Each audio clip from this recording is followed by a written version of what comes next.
সর্বনাশ আগুন না নিভলে কি করে যাব আমি এই গাছের কাছে? কি করে আনবো এই ফল?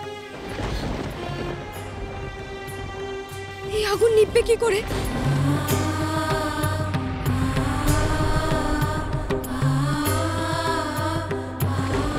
তাহলে কি আমি আমার মাকে সারিয়ে তুলতে পারবো না?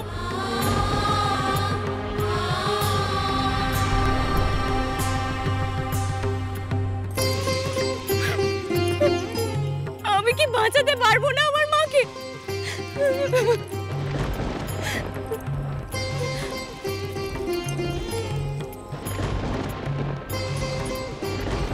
না, আমি তা কিছুতেই হতে দেব না।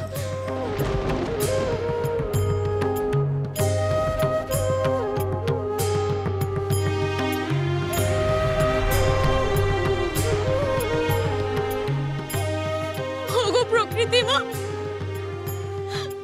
আমি জানি না কেন তুমি এই মায়াদ্বীপে আগুন জ্বালিয়েছো। তুমি দয়া করো, তুমি এই আগুন না নেভালে আমার মায়ের প্রাণের প্রদীপ যে নিভে যাবে।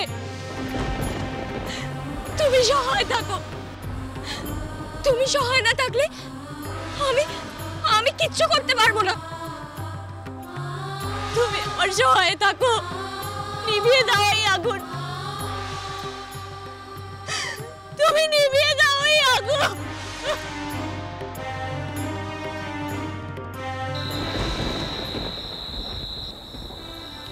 হে প্রকৃতি মা, আপনি সদয় হন। কিরণমালার সকল বিপদ, পথের সমস্ত বাধা বিঘ্ন দূর করুন। কিরণ যেন যুদ্ধ জয় করে ফিরতে পারে মা, কিরণ যেন যুদ্ধ জয় করে ফিরতে পারে। আমাদের কিরণ যেন হেরে না যায়, সে যেন তার মায়ের প্রাণ বাঁচিয়ে ফিরে আসতে পারে।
দিয়েছি মা, তোমার আর কোনো কষ্ট হবে না। রূপোর গাছের সোনার ফল খাইয়ে দিলেই তুমি সুস্থ হয়ে যাবে, তুমি পুরোপুরি সুস্থ হয়ে যাবে মা।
এটা কোন জায়গা? কোথায় আমি?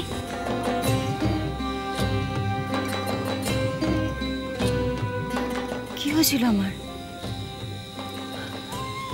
তুমি কে? অমন করে কাঁদছো কেন?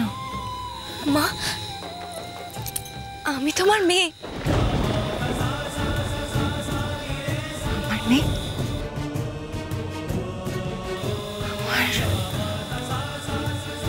আমার মেয়ে?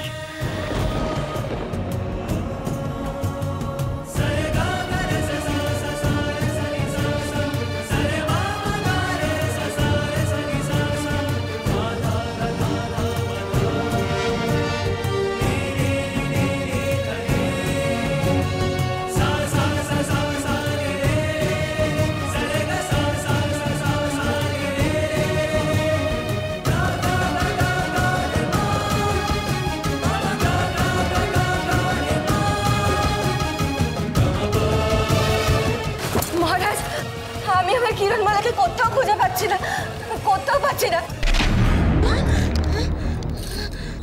কথা বলছো না কেন তুমি? না, তুমি আমার মেয়ে কি করে হবে? তোমার কোথাও একটা ভুল হচ্ছে। তুমি আমার মেয়ে নও, আমার মেয়ে নও। আর যদি আমার মেয়ে থাকতো, সে ঠিক তোমার মতোই হতো। নেই, সে নেই। রাক্ষসীরা তাকে আমার বুক থেকে কেড়ে নিয়েছে। চিরকালের মতো আমার বুক থেকে আমার মেয়েকে কেড়ে নিয়েছে। তুমি আমার মেয়ে নও।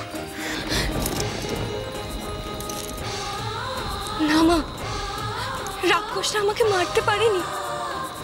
তুমি দেখো, আমি বেঁচে আছি। আমি তোমার কিরণমালা মা, আমি তোমার কিরণমালা।